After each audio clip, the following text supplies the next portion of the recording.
आने वाली 15 अगस्त को अगर हम सब अपने व्हाट्सएप स्टेटस पे सिर्फ मेमन अब्दुल हबीब यूसुफ मारफानी सिर्फ ये एक नाम लिख देना तो इस देश का पूरा इतिहास ही पलट जाएगा। आप गूगल पे कभी लिख कर देखिए इस नाम को, तो वहां लिख कर आता है कि ये Indian national army Azad Hind फौज के सीक्रेट सुपर हीरो थे। जब नेताजी सुभाष चंद्र बोस ने आजाद हिंद फौज लॉन्च की, वो रंगून गए, वहां के मुसलमानों में उन्होंने चंदा किया, वेल्दी बिजनेसमैन ने बढ़ चढ़कर हिस्सा लिया, लेकिन यूसुफ रजा मारफानी साहब ने सारे रिकॉर्ड तोड़ दिए।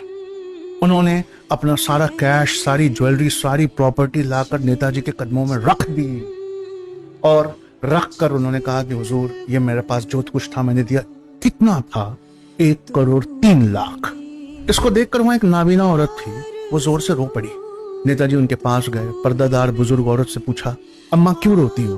तो कहा, मुझे अल्लाह ने इतना नहीं दिया, अगर दिया होता तो मैं भी तुम्हें इतना देती। नेताजी ने उनका हाथ पकड़ा, सबके सामने लाए और कहा, वो देखो, तुम में से जिसने भारत माता को नहीं देखा देख लो। ये सुनकर यूसुफ रजा मारफानी का कलेजा और बाहर आया।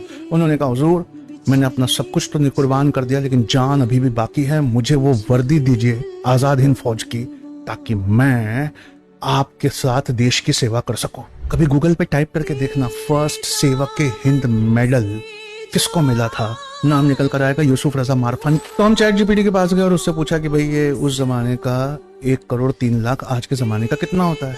तो चैट जीपीटी ने क्या किया कि कंज्यूमर प्राइस इंडेक्स 1944 का, कंज्यूमर प्राइस इंडेक्स 2025 का डिवाइड किया 2011 को बेस बनाकर, तो उस जमाने का 1,03,00,000 आज 3,126 करोड़ होता है। ये साझा काम है, हम सबको एक दूसरे का हाथ पकड़ के करना होगा। हमारे देश को पढ़े लिखे लीडर्स की बहुत जरूरत है। अपना बच्चा सिर्फ सैटरडे संडे दीजिए ना। 29 कंट्री से 700 बच्चों के साथ मिलाकर ऐसा कोहिनूर हीरे का टुकड़ा वापस करेंगे, आप भी जिंदगी भर दुआ देंगे। अगली बार जब मुलाकात होगी तो बताऊंगा कि गांधी जी को ब्लैंक चेक देने वाले का नाम क्या था। इतिहास की किताबों से हमें मिटाया जा रहा है, हमें अपनी हिस्ट्री खुद बचाना होगा। भेजिए अपना बच्चा हमारे पास सिर्फ सैटरडे संडे 3 महीने और देखिए हम उसको क्या बनाकर वापस देते हैं, इंशाअल्लाह।